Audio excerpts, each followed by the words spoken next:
Mayor, how are you? Good morning. Good morning, everyone. Let me just say how pleased I am to be here this morning for actually, I imagine, a first of a program of this nature, at least in quite a while. And let me just commend Jack Thanis and the GI Gold Fund program that started here, I guess, maybe less than a year ago. I was privileged to be here at its opening. And let me commend you for the great work that you're doing. In a few weeks, you know, we're going to be very privileged in New Jersey because we will have the largest number of servicemen coming home. We will have actually 136 men and women who reside in Newark who will be coming back home at that deployment. And the total number will be 3,000 New Jersey men and women will be coming home in June. And so we're really very honored, but that means that we're going to have more responsibility as a society.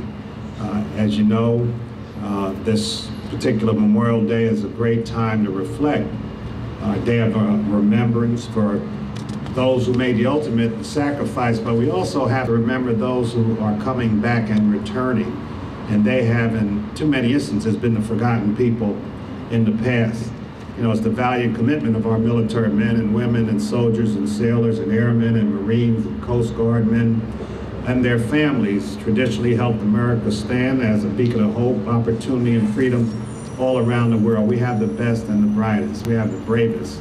One of, actually, personally, one of my proudest days was the dedication of the World War II Memorial several years ago when I was able to invite my Uncle John Garrett to the ceremony in Washington. Uncle John was a staff sergeant and a platoon leader in the 229th Port Company attached to the 1st Engineer Specialist Brigade of the 1st Army. And on June the 6th, 1944, his contingent of 75 men were responsible for transporting ammunition, which was one of the most dangerous jobs, to the landing forces. As you know, June 6, 1944 was D-Day. And so I, as a kid, used to follow what happened and what was going on in World War II. And my uncle passed away several years ago, but he was proud when he was there when they unveiled that World War II memorial. And as you know, we called him the greatest generation. Of course, we also have a very well-known person who was the first New Jerseyan to die in World War II. As you know, it was Archie Callahan, who lived right up the street, went to Central High, Montgomery Elementary School. And he was the first Newarker to die in World War II. He was only 19. He was in Pearl Harbor. And we have the Guyton Callahan Post named after him. And so there's a lot of history right here in Newark, right up the street in Washington Park. You can see the monument there when George Washington came right up this street after surprising the Hessians on Christmas Eve when the Revolutionary War was not going in the right direction, but they came across the Delaware River, surprised the Hessian soldiers who, of course, were fighting for Great Britain, and was victorious, came through New Jersey and up to York to finally conclude the war. So Newark is really key in the history. As a matter of fact, the person that really brought out the glories of war, because war was always glorified, was Stephen Crane, a Newarker who talked about the other side of war and that it wasn't this great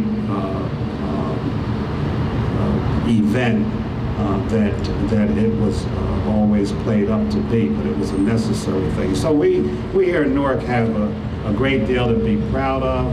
We're certainly proud of the men and women who serve today. As you know, our conflict in Iraq and Afghanistan, we have many men and women who are serving. We have lost 43 persons to date. 31,200 troops have been wounded, many permanently. More than 680 have been killed in Afghanistan. So we have a responsibility, though, for these veterans who are coming back. That's where we can show our patriotism.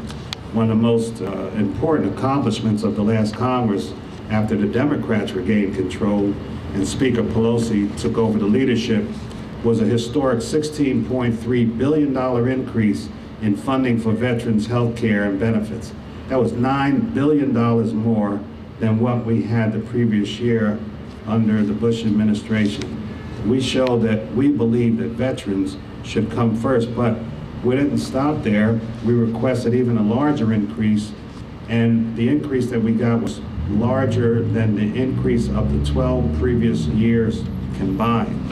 Our veterans have earned and deserved this funding, and actually with the historic election of President Barack Obama, we have a budget from the White House calling for the biggest increase for veterans programs ever requested by an administration, providing a $5.5 billion increase over fiscal year 2009, the year we're just completing, an increase of 11.5% for veterans health care and other programs from the Barack administration. And so it makes a difference who sits in the White House, and it makes a difference who sits in Congress.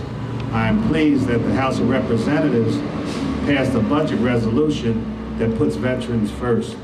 We voted to support President Obama's budget for veterans, that tremendous increase, but in addition to that, the Congress also included an additional $800 million to what he requested.